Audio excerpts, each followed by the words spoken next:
रामैया को उसी गांव में खुद का एक खेत होता था। उस खेत में वो फसल उगाता था और उससे आए हुए पैसों से अपना घर चलाता था।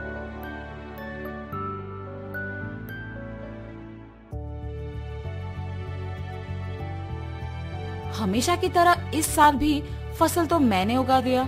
अब गर्मी की मौसम शुरू होने वाली है, जल्द ही तरबूज के बीज डालने पड़ेंगे। ऐसे सोचकर तरबूज के बीज लेके अपने खेत की ओर जाता है। अरे रे, मैं तो भूल ही गया कि इस साल गांव में पानी नहीं है। मुझे अपने खेती के लिए पानी कहीं से भी लाना होगा, वरना इस साल मैं अपना घर नहीं चला पाऊंगा। ऐसे अपने आप में सोचते हुए दुखी होता है।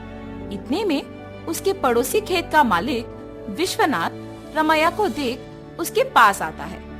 अरे रामैया, इतना क्या सोच रहे हो कि मेरा आना भी देखा नहीं तुमने? विश्वनाथ, तुम्हें तो पता है कि मैं हर साल चावल की फसल के बाद तरबूज उगाता हूँ, मगर इस साल गांव में पानी ना होने के कारण मैं तरबूज नहीं उगा सकता हूँ। मैं अपना घर कैसे चलाऊंगा? क्या तुम पानी के बारे में इतना सोच रहे हो? उसमें क्या है, इस सारे गांव में सिर्फ मेरे ही खेत में तो मोटर है। मेरे मोटर का उपयोग करके तुम हमेशा की तरह अपने खेत में तरबूज उगाओ। मैं तुम्हारा एहसान कभी नहीं भूल सकता हूँ। ऐसे कहकर उसके खेत में मौजूद मोटर के सहायता से पानी का उपयोग करके तरबूज उगाता है। कुछ ही महीनों में उसके खेत में तरबूज अच्छे उगते देख बहुत खुश होता है। हर साल से ज्यादा तो इस साल तरबूज उगे हैं, इनको बेचूंगा तो बहुत सारे पैसे मिलेंगे। ऐसे सोचकर सारे तरबूजों को बेचने दुकान जाता है। वहाँ दुकानदार तरबूजों को लेके पैसे देता है। ये सब उसी दुकान के पास मौजूद विश्वनाथ देखता है। रामैया को तरबूज की फसल उगा के बहुत सारे पैसे मिले हैं। मेरे पानी देने के वजह से ही ये उसके लिए मुमकिन हुआ है, इसीलिए आए हुए पैसों में आधा हिस्सा मुझे मिलना चाहिए। इसके बारे में मुझे रामैया से पूछना होगा। रामैया, मेरे पानी देने के वजह से ही तो तुम इतने तरबूजों को उगा सके हो। हाँ, आपने सच ही कहा है। उस दिन आपने अगर पानी नहीं दिया होता तो आज मेरे हाथों में पैसे नहीं होते। अगर मैं तुम्हें पानी नहीं देता तो तुम्हारे पास आज पैसे नहीं होते ना। मतलब तुम्हारे हाथ में जो पैसे हैं उसमें आधा हिस्सा मुझे मिलना चाहिए ना। ठीक है जी, आपको सिर्फ इन पैसों में आधा हिस्सा चाहिए ना। लीजिए, आप ही की वजह से तो ये मेरे पास आए हैं। ऐसे खुशी से पैसे देता है। मैंने सोचा कि तुम पैसे नहीं दोगे, लेकिन तुमने मेरा एहसान वाकई चुका दिया। मेरे पूछने पर बिना सोचे तुमने पैसे बस दे दिया। तुम अगर ऐसे ही रहोगे तो तुम्हारी अच्छाई ही तुम्हें नष्ट कर देगी। ऐसे कहकर पैसे लेके वहाँ से चले जाता है। अब मेरे पास कुछ ही पैसे बचे हैं, इनके साथ मुझे कोई व्यापार शुरू करना होगा, मगर कौन सा? ऐसे सोचते रहता है। इतने में ही बगल में उसे एक आदमी कटे हुए तरबूज एक बंडी पे बेचते हुए नजर आता है। प्यास लग रहा है, एक तरबूज का टुकड़ा खाऊंगा।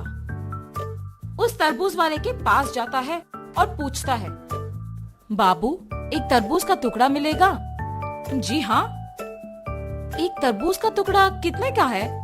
सिर्फ 5 रुपए है जी। एक तरबूज का टुकड़ा 5 रुपए का है? एक पूरा तरबूज तो बहुत कम पैसों में मिल जाएगा। मैं मेरे पास के सारे पैसों से तरबूज खरीदूंगा और उन्हें ऐसे टुकड़े बना के बेचूंगा। ऐसे मुझे बहुत पैसे मिलेंगे। तुरंत उसको पैसे देके उसके पास के सारे तरबूज लेके जाता है। उन तरबूजों को एक बंडी के ऊपर रख के उन्हें अच्छे टुकड़ों में काट के बेचने लगता है। ऐसे उसका व्यापार बहुत अच्छा चलता है। हर रोज की तरह एक दिन वो जब तरबूज बेच रहा था, आप सबको पता है कि इस गांव में कुछ दिनों से चोरी हो रही है। जो भी इन चोरों को पकड़ के जमींदार जी के हवाले करेगा, उनको जमींदार जी अभिनंदन करके तोहफा देंगे। उस विज्ञापन को रामैया सुनता है। उस दिन दोपहर को 4 आदमी उसके पास आते हैं। बाबू, हमें 4 तरबूज के टुकड़े दो ना। बाबू, आपको इस गांव में मैं कभी नहीं देखा। गांव में नए आए हो क्या? हाँ जी। किसके घर में रह रहे हो बाबू? पास में जान पहचान के लोग हैं तो उन्हीं के घर में है। इतने में रमैया को सुबह का विज्ञापन याद आता है। वो लोग भी हिचकिचाते हुए उसको पैसे देके जल्दबाजी में वहाँ से निकल जाते हैं। मुझे इन लोगों को देख के लग रहा है कि यही वो चोर हो सकते हैं। इनका पीछा करूंगा तो सच पता चल जाएगा, मेरा शक भी चला जाएगा। ये फैसला करके उनका पीछा करता है। उन लोगों को एक घर में घुसते हुए देखता है।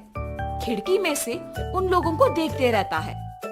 हम लोगों पे शक आए इससे पहले हमें जमींदार के घर में चोरी करके इस गांव से बाहर निकलना होगा।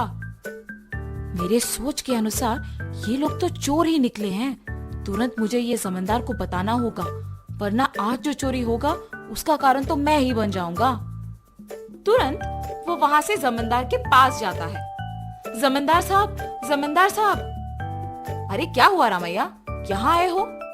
इस गांव में हो रही चोरियों के पीछे जो लोग हैं वो मुझे पता है, यही बताने आपके पास आया हूँ मैं। इतना ही नहीं, मैं उन्हें ये कहते हुए सुना कि वो आज आपके घर में चोरी करने वाले हैं, इसीलिए तुरंत आपके पास आया हूँ। ऐसे सब कुछ जमींदार को बताता है। क्या तुम्हें पता है कि वो लोग कहाँ हैं? जी साहब, पता है। सेवकों, तुम लोग अब रामैया के साथ जाके उन चोरों को पकड़ के मेरे पास लाओ। जी प्रभु। जमींदार के आज्ञा के अनुसार सेवक उन चोरों के घर जाके उनको पकड़ के जमींदार के पास लेके आते हैं। उन चोरों को पकड़ने के लिए गांव वालों के सामने रमैया का अभिनंदन किया जाता है और जमींदार उनके वचन के अनुसार उनके जायदाद में एक हिस्सा उसको देते हैं। तुम्हारे अच्छाई की वजह से ही तुम उनके जायदाद में एक हिस्सा पाए हो।